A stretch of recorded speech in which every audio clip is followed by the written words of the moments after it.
The most expensive thing that happened last month won't show up on your bank statement until October, maybe November. By then, you'll have completely forgotten what caused it. That's not a metaphor. That's the actual timeline.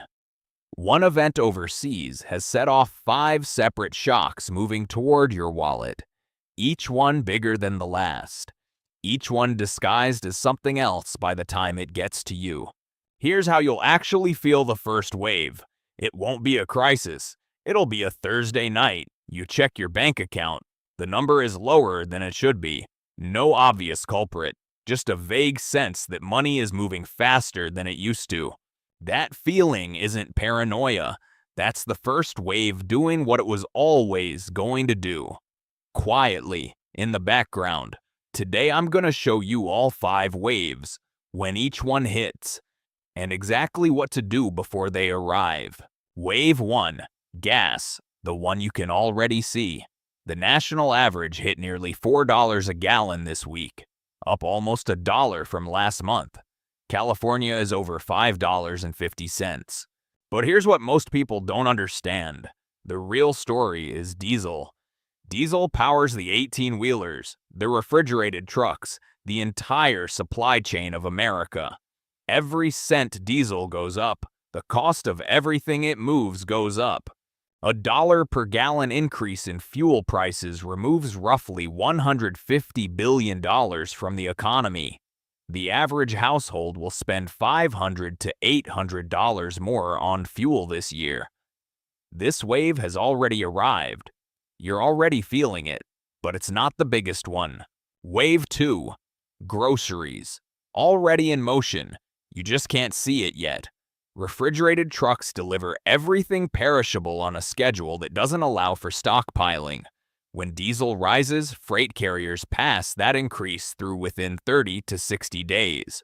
Before this conflict, grocery prices were already rising 2 to 4% per year. Now layer a 40 to 50% diesel spike on top. You'll stand at the checkout in May or June. Your total will be $40 higher. You'll wonder if you're buying more food. You're not. If you're wondering why your ground beef costs more this summer, the answer is a military operation on the other side of the planet. Welcome to the global supply chain. Wave 3. Fertilizer. This is the wave almost nobody is connecting. Natural gas is the primary raw material for nitrogen fertilizer. Fossil fuels account for 70 to 90% of the cost of producing what farmers put in the ground to grow basically everything. Roughly a third of the world's seaborne fertilizer trade passes through that strait, which is now disrupted. Fertilizer prices jumped over 30% in weeks. In parts of the Midwest, retailers have stopped quoting prices entirely. Here's the timing. Spring planting is happening right now. Farmers' decisions this month determine the fall harvest. You won't feel this wave in April. You'll feel it in October. Standing in the produce aisle, wondering why a pepper costs twice what it did last year. Wave 4. Airfare. Your summer vacation just got more expensive. Jet fuel surged over 60% after the disruption. Fuel accounts for 25 to 35% of airline operating costs. When that jumps, you pay. Analysts project 15 to 30% fare increases for summer travel. Some budget airlines saw fares jump over 100% in a single week. These higher fares don't come back down fast. The price you see today is almost certainly lower than next month. If you're planning summer travel, book now. Not next week. Today. A traveler who booked last week paid $287. The same route today is $340 and climbing. That 50-minute delay cost almost $60. Wave 5. Interest rates. The biggest one. It doesn't show up on a receipt. It shows up as a number that won't go down. At the start of this year, markets were pricing in rate cuts. That expectation is now functionally dead. 30-year mortgage rates are 6.2 to 6.5%, up from 5.9% last month. Auto loans around 7%. Credit card APRs 21 to 24%. Americans are carrying over $1 trillion in debt at those rates. The Federal Reserve is trapped. Higher fuel prices push inflation up, but also drag down consumer spending. Their two jobs are now pointing in opposite directions. The mortgage rate you were waiting for isn't coming. The refinancing window didn't close, but it got a lot smaller. Here's where most people lose real money. Research tracking over 1 million investors found that the average investor has underperformed the market for over a decade. The gap isn't bad stock picks, it's one behavior: selling during volatility and buying back after the recovery. Your nervous system evolved for a world where financial loss and physical survival were the same thing. It is not updated for index funds. Do not let it make this decision. 7 of the 10 best trading days in the past 20 years occurred during bear markets. Missing just the 10 best days each decade would have turned a nearly 15,000% total return into less than 100%. If you're not in the market on those days, you miss almost everything. So what can you do? 5 things. 1. Your emergency fund needs to be bigger.